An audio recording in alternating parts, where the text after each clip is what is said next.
Salut tout le monde, j'espère que vous allez bien. On se retrouve aujourd'hui dans un nouveau point lecture. Je profite de cette lumière de dingue, parce que à cette période de l'année c'est un peu compliqué, pour vous tourner un point lecture, surtout que j'ai encore accumulé plein de retard. Je sais pas comment je vais faire. Voilà. Donc aujourd'hui je vais vous présenter 5 romans et 3 titres graphiques, donc 3 BD. Donc on va commencer maintenant. Le premier livre dont je vais vous parler, il s'agit de Magic Time de Doug Marlett aux éditions 10-18. Alors c'est une petite bricasse hein, parce qu'en plus bon c'est pas écrit très gros hein, voilà, petite bricasse et tout. Alors je cherche juste le prénom. Oui, donc on va suivre un jeune homme qui s'appelle Carter, qui est journaliste en fait, il travaille à New York. Il va se passer un truc dans la ville en fait, à New York, il va y avoir un attentat, pas ceux qu'on connaît, un autre attentat, qui va le mettre dans un état pas possible, il va tomber dans une profonde dépression. Parce que ça va lui rappeler quelque chose en fait.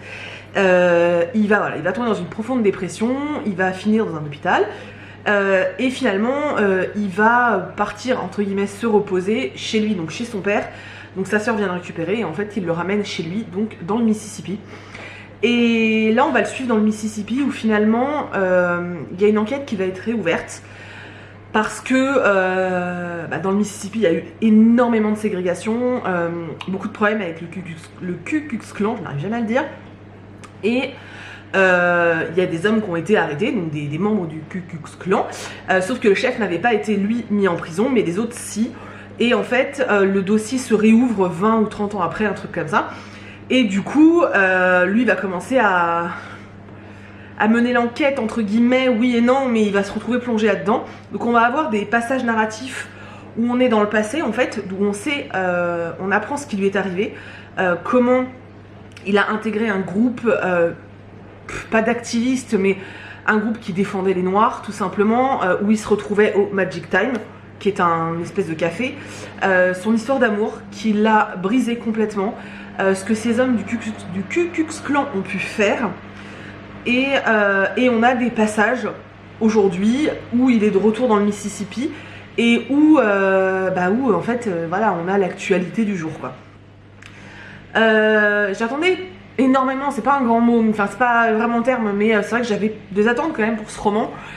J'adore cette période de l'histoire, alors ça peut paraître hyper glauque, mais en fait j'aime me renseigner sur cette période de l'histoire qui a quand même touché profondément les États-Unis. On n'a pas vraiment été touché en France, mais c'est vrai que c'est mon côté un peu curiosité malsaine. Ouais, moi j'ai ce côté là avec tout ce qui peut être ségrégation. Je me suis rendu compte que ça fait très longtemps que je n'avais pas lu de livre sur ce sujet là, et c'est vrai que du coup j'attendais quand même entre guillemets pas mal de choses de celui-ci. J'ai été un petit peu déçue parce que les passages dans le monde d'aujourd'hui en fait m'ont un peu ennuyée. J'ai pas vraiment accroché avec la personnalité de Carter, en tout cas dans notre époque. Tout ce qui concerne le passé m'intéressait vachement plus, son histoire était vachement plus intéressante. C'est vrai que si on connaît rien à la ségrégation, on apprend quand même des choses et c'est vachement intéressant. Franchement, c'est vachement intéressant. Voilà, après c'est un sujet qu'il faut aimer. C'est très journalistique, je trouve, comme roman. Ouais, c'est très journalistique en fait. Je pense qu'il faut aimer ce style narratif aussi. Il y a beaucoup de narration dans le roman. Voilà, je sais pas trop quoi vous en dire sans vous spoiler. Maintenant ça reste un truc qui est vachement intéressant. Moi j'ai apprécié ma lecture. Ça n'a pas été un coup de cœur immensissime et un truc wouh, voilà. Mais j'ai quand même vachement apprécié. Ça m'a donné envie de redécouvrir des romans que j'ai dans ma wishlist depuis une éternité sur ce sujet et que je n'ai toujours pas lu. Je pense notamment à Bluebird, je pense à Des mensonges dans nos têtes. Enfin voilà, il y en a plusieurs comme ça du coup qui me reviennent. Il y a le roman aussi là, Comment je suis devenue Malcolm X, qui m'interpelle vachement, que je crois qu'il est sorti chez Bayard. Donc voilà, c'est plein de titres comme ça qui me sont revenus en tête et qui me disent que je pense que je vais me faire une petite pile à lire spéciale ségrégation. C'est hyper chelou dit comme ça, hein, mais parce que voilà, j'ai envie de revoir ça. Il me semble que le film Mississippi Burning, qui parle vraiment du Ku Klux Klan, c'est un film que moi j'ai vu quand j'étais ado. Il me semble qu'il est tiré d'un livre. J'ai pas regardé avant de faire la vidéo, j'aurais peut-être dû. Je vais me renseigner parce que si c'est le cas, j'avoue que j'aimerais bien le lire en fait.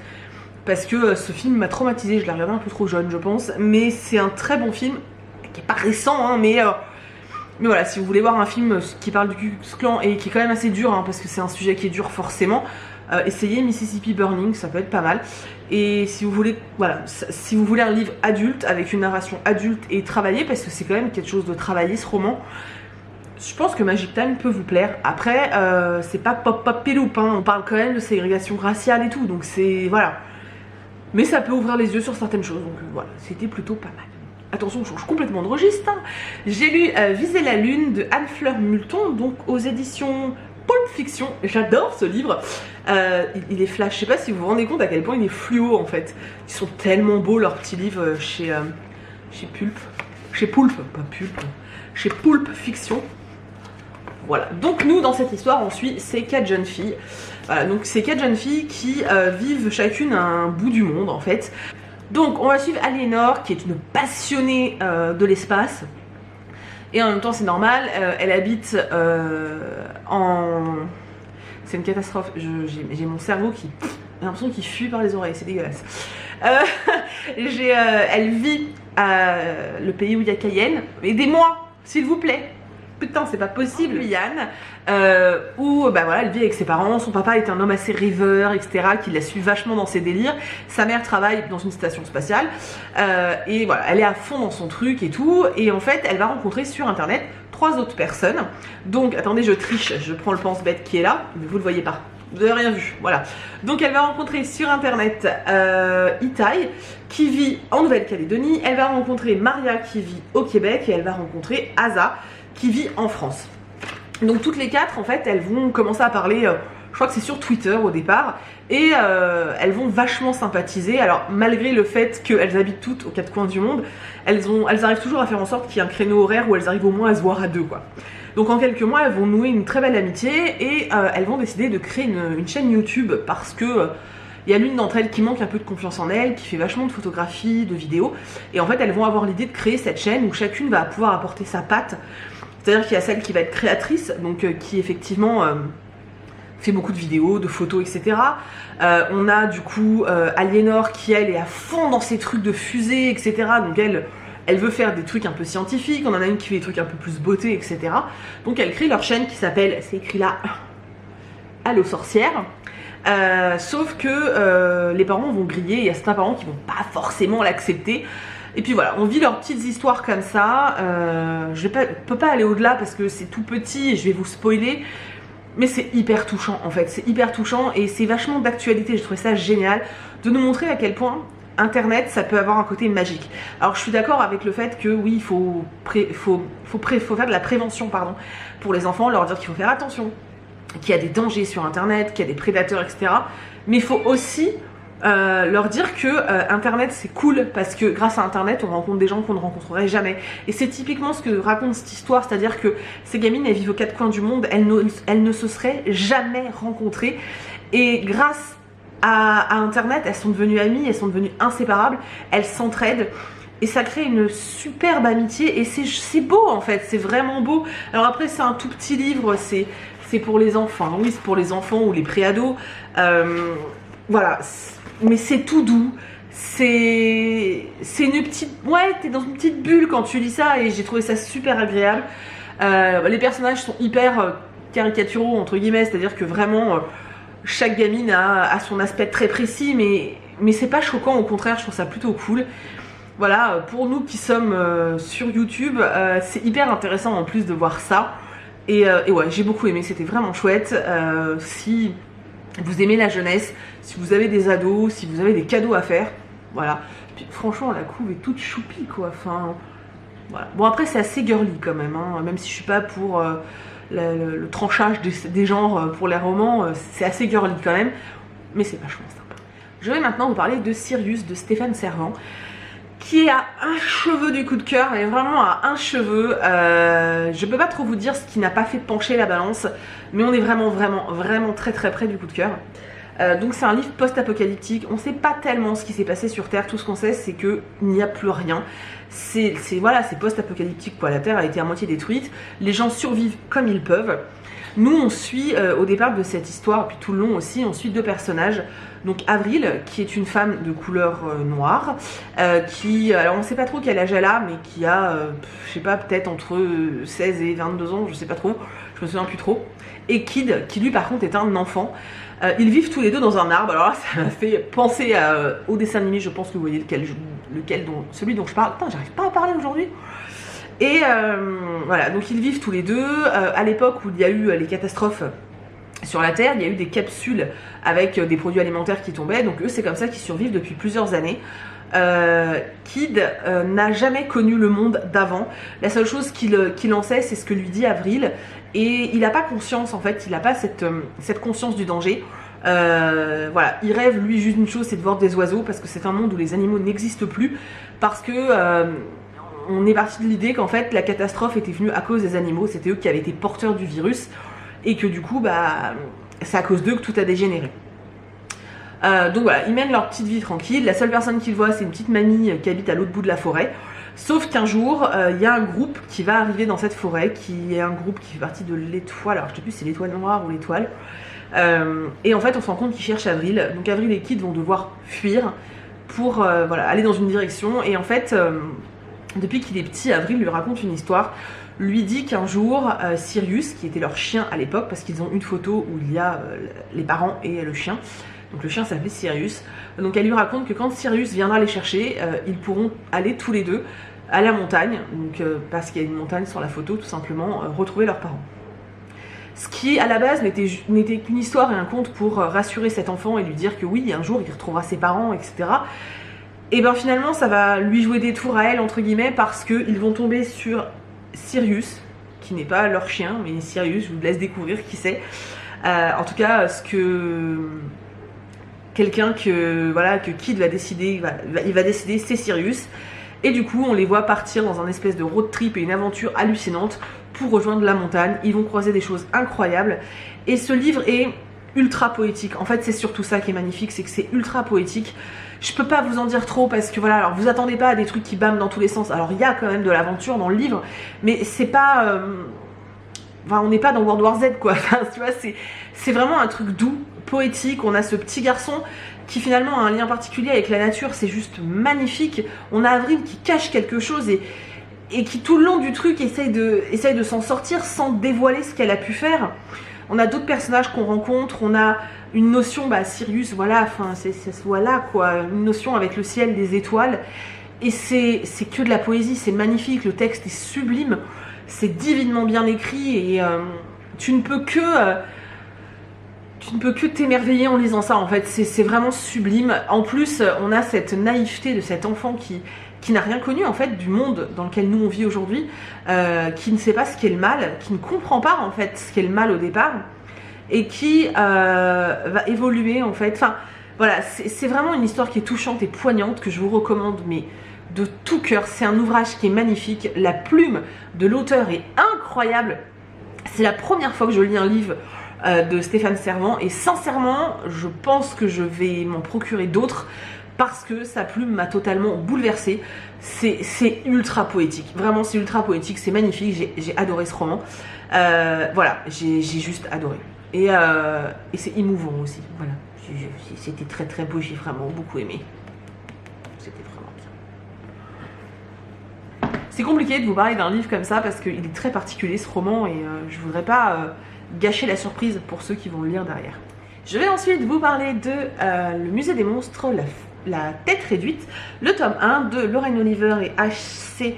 Chester, donc illustré par Benjamin Lacombe. Ce livre est juste sublime, voilà. Donc ce livre, ça fait un an que je l'ai dans ma palle, et en fait, comme j'ai eu le tome 2 pour mon anniversaire par mon chéri, je me suis dit qu'il était temps que je le sorte. Et alors, c'est pas du tout ce à quoi je m'attendais, parce que c'est pas du tout creepy, mais alors, c'est tellement cool. Là, on est plus dans de l'enquête. Clairement, on est dans un... Ouais, c'est un livre d'enquête avec des enfants. Et ça, c'est juste ce que j'adore. Donc, on va suivre 4 enfants qui vivent dans le musée des monstres. C'est un musée où il y a une femme à barbe, la plus grosse femme du monde, où il y a une lanceuse de couteaux, où il y a une mentaliste, enfin, vous voyez le genre. Et en fait, ils vont avoir une tête réduite à présenter. Et suite à un show, une mamie va mourir. Et de là, ça va partir dans tous les sens parce qu'un journaliste va écrire que cette tête réduite porte malheur et que du coup c'est à cause du musée en fait si la vieille est morte. la vieille, pardon, si la petite mamie est morte. Et du coup on va partir dans une espèce d'enquête parce que finalement la personne qui tient le musée, qui a aussi élevé ses enfants, va être mis en cause, alors que finalement voilà, c'est peut-être pas de sa faute. Et on part dans une enquête hallucinante qui était juste géniale. Les gamins sont super drôles, le fait qu'ils aient tous une spécificité, on a un qui est super fort, enfin voilà, c'était vraiment génial, je me suis éclatée. Franchement, j'essaie de vous trouver une illustration. Franchement, c'est un petit régal ce bouquin. J'ai hâte de me plonger dans le tome 2, pardon. Mais clairement, alors c'est pas du tout un truc qui fait peur, c'est pas creepy ni rien. C'est vraiment une petite enquête, ouais, c'est une sacrée enquête avec des trucs un peu, voilà, qui font partie du musée des monstres, quoi. Et c'était vraiment cool. Franchement, c'était vraiment cool. J'ai vraiment adoré. Et j'ai hâte de sortir la suite, et je pense que je vais pas tarder à la sortir parce que j'ai envie de retrouver cette petite bande de potes qui mènent des enquêtes, et j'ai envie de savoir qu'est-ce qui va leur arriver dans le tome 2. Parce que bon, là il y a une première enquête avec des morts et tout, mais dans l'autre je me demande ce qui va bien pouvoir leur arriver pour qu'ils puissent être amenés justement à mener une enquête pareille. Voilà. En tout cas, je vous le recommande de tout cœur. Déjà, c'est un objet livre qui est, voilà, dans la bibliothèque, les gars, voilà. C'est un objet livre qui est sublime, et en plus le contenu, l'intérieur, je vous ai dit que j'avais du mal à parler. Et en plus, l'intérieur est juste trop cool. Voilà. Le dernier roman dont je vais vous parler, il s'agit de It's About Love de Stephen Camden aux éditions Fleurus. Voilà, donc petite bricasse, mais bon, c'est du Fleurus, donc c'est écrit très gros. Voilà. Donc, dans ce livre-là, on va suivre, dans un premier temps, on va suivre Luc, qui est un adolescent en fait qui va intégrer le lycée, qui est un peu le seul de sa famille, le seul de ses potes qui va intégrer un lycée qui est un peu réputé comme un lycée prestigieux. Luc est passionné de cinéma, donc il intègre une classe de cinéma. Et il a une vie assez compliquée parce que ses parents se sont séparés, son frère est en prison parce qu'il a tabassé la petite frappe du quartier, en gros quelqu'un qui maltraitait un peu tout le monde. Son frère l'a tabassé, sauf que ça a été un peu trop loin, donc c'est son frère qui est parti en prison. Et voilà, Luc doit un peu jongler avec sa famille qui est pas forcément facile, son frère qui est en prison, le fait qu'il va dans un lycée qui est assez loin de chez lui et qui est complètement différent, que tous ses potes ont arrêté parce que eux ils se retrouvent à bosser puisqu'ils doivent travailler. Donc voilà, il doit jongler avec ça. En plus il se fait pas forcément d'amis là-bas, il n'arrive pas spécialement à s'intégrer. Et là-bas il va rencontrer Léa qui elle va vachement s'intéresser à lui. Au début il va pas tellement comprendre. Finalement le prof de cinéma va les foutre ensemble en fait, pour qu'ils fassent un travail en commun, et il va se nouer une petite romance, voilà. Moi la romance m'a pas spécialement convaincue, m'a pas spécialement touchée. Par contre j'ai beaucoup aimé l'histoire de Luc, son rapport avec son frère, c'est-à-dire que le fait qu'il ait attendu, parce qu'on a cette partie du roman où il est vraiment dans l'attente que son frère sorte de prison, et finalement le moment où il revient, c'est pas la teuf comme lui il l'imaginait, tu vois, il le vit pas aussi bien que ça, et j'ai beaucoup aimé en fait le fait qu'ils doivent réapprendre à vivre avec lui. Voilà, j'ai beaucoup aimé cet aspect du roman, j'ai trouvé ça hyper intéressant. La fin m'a fait une petite frayeur, je me suis dit wow, quoi. Franchement je m'y attendais pas trop. Et non, c'était sympa, voilà, c'était sympa. Un peu long pour moi, malgré le fait que voilà, c'est écrit gros. J'y ai trouvé quand même des longueurs, je trouvais que c'était un peu long peut-être à démarrer, même si le départ te met en place surtout le personnage de Luc. Alors je vous parle principalement de lui parce que clairement c'est celui qui m'a le plus touchée. Je me suis sentie très attachée à ce personnage en fait. J'avais envie d'en savoir plus. Il a des attitudes parfois où tu as envie de lui foutre des baffes, mais ouais, ça reste un personnage qui est très attachant, et c'est une histoire qui est plutôt sympa. Après je vous dis, moi je me suis pas vraiment arrêtée sur cette histoire d'amour, j'étais vraiment partie dans le reste, mais ça m'a fait quand même passer un bon moment de lecture, même s'il y a eu des moments où j'ai trouvé ça un peu long. Ça n'empêche qu'au final, une fois que j'ai terminé le roman, je me suis dit j'ai passé un bon moment, et c'était le plus important. Donc c'est tout pour les romans. Je vais vous parler de 3 BD, dont je vais vous parler en même temps puisque c'est un tome 1 et un tome 2. Donc je vais vous parler de Momo, donc ça c'est le tome 1, et là c'est le tome 2. Alors cette BD est juste ultra touchante. Alors les dessins sont pas forcément fifous quand même, ils sont pas forcément fifous. Alors je vais pas tellement vous parler de la deuxième parce que je vais vous spoiler de ouf. Mais en fait, Momo, c'est une petite fille qui vit toute seule avec sa grand-mère qui est très âgée. Parce que en fait, je vous explique pas tout, mais son papa, lui, est pêcheur, est marin-pêcheur, et il part à chaque fois pour assez longtemps. Je vais en reposer une parce que c'est super lourd. Voilà. Et du coup, il reste en attendant chez sa grand-mère. Alors ça pose quelques problèmes parce que c'est vrai qu'on se demande si elle est encore apte à s'occuper de lui. Mais alors, ils ont une relation qui est sublime. J'adore, j'adore, j'adore. C'était trop beau. C'était vraiment génial. J'ai trouvé ça hyper touchant. C'était trop cool. Et Momo est hyper attachante. On va rencontrer d'autres personnages hyper atypiques. On va rencontrer des petites racailles du village. C'est très très drôle. Voilà. Et Momo c'est vraiment beau. Et je peux vous dire qu'à la fin de celui-là, j'ai pleuré. Qu'à la fin de l'autre, j'ai pleuré. Voilà. C'est beau, c'est touchant. Je vous le conseille, mais à 2000%. Si vous les trouvez en médiathèque, enfin franchement, foncez. C'est une sublime histoire, c'est vraiment une sublime histoire quoi. Si vous aimez les BD jeunesse, vous pouvez que accrocher à Momo quoi. Elle est tellement attachante, vous avez tout le temps envie de la prendre dans vos bras et de lui dire t'inquiète, t'inquiète, je suis là, je vais m'occuper de toi. Ou ouais, viens, on va se taper un délire ensemble, on va aller jouer. Enfin, c'est hyper poignant et je peux que vous recommander cette BD. Il n'y a que 2 tomes. Par contre, voilà, je peux vous dire sortez les mouchoirs parce qu'il y a des trucs franchement tristes. Voilà. Et la pauvre Momo, elle a une sale coupe de cheveux. Et la dernière chose dont je vais vous parler, il s'agit de Haru Kunti bis repetita, qui est donc le tome 2. Je vais pas vraiment vous parler de ce tome-là. Mais en gros, c'est un comics qui parle de sorcières, mais de sorcières franchement pas très sympatoches. Je sais pas si vous allez voir avec les reflets. Et dans le tome 1, en fait, on apprend à découvrir l'histoire d'une des sorcières. Et là, c'est clairement la suite. C'est super intéressant. C'est hyper creepy. Alors, les dessins sont pas forcément très beaux, mais c'est hyper creepy. Ça te met dans une petite ambiance le soir, là, comme t'éteins la lumière. C'est vraiment super cool. J'ai le tome 3 qui m'attend grâce à Eric, donc je suis super contente, je vais pouvoir continuer. C'est un comics que j'aime beaucoup. Il y en a très peu que j'achète de façon constante, en fait, où je suis les parutions. Et celle-là, ça fait vraiment partie de ceux que je continue à lire, que je continue à m'acheter parce que voilà, tu passes un bon moment. J'aime bien ce côté horreur et creepy comme ça, c'est vraiment chouette. On est quand même dans un univers où une jeune ado peut diriger et commander des êtres maléfiques. Enfin, c'est assez ouf. Et ouais, j'aime vraiment beaucoup. Donc si vous avez envie d'un comics un peu un comics d'horreur, parce que c'est clairement un comics d'horreur, ça peut peut-être vous plaire. Donc peut-être aller voir si vous pouvez jeter un coup d'œil. Voilà, c'est vrai que je vous dis pas à chaque fois qu'il faut vous le procurer et tout, parce que tout ce qui est BD et comics, c'est quand même ultra cher. Et c'est vrai que voilà, si vous pouvez, tant que vous connaissez pas, en tout cas les premiers tomes, si vous avez envie d'aller les voir en médiathèque et tout, je vous incite à le faire très fortement. Heureusement que la vidéo s'arrête parce que j'arrive plus à causer. Donc voilà, en tout cas j'aime beaucoup cette saga et moi je vous la recommande. Voilà, je vais arrêter parce que de toute façon je me dis de la merde depuis tout à l'heure, j'ai un mal de chien à parler. J'espère que la vidéo vous a plu. Comme d'habitude, je vous remercie de tout cœur de l'avoir regardé jusqu'au bout. J'attends de vous retrouver en commentaire pour qu'on puisse échanger et tout, ça va être trop cool. Et voilà, je vous fais plein de très gros bisous et je vous dis à bientôt dans une prochaine vidéo. Salut!